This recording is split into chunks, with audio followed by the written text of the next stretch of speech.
na ulit, no, na maaari, no. So anybody's ball game siguro yung 2028. Again, babalik tayo, party list race. Akbayan is topping the transmitted results so far. 2,676,256 votes, no. Ito ay really big improvement from their previous. If you recall, in the 2022, they almost got disqualified, diba? Nakapasok lang sila sa party list nung may umalis, no. So parang sa teleserye, ano to, comeback from the dead. So may mga nag-comeback nga, di ba? Nabuhay.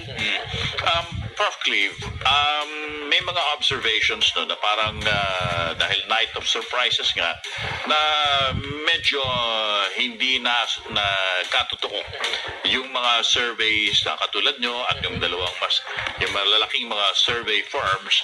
Meron kaya sa tingin ninyong makikita ninyong dapat na gawin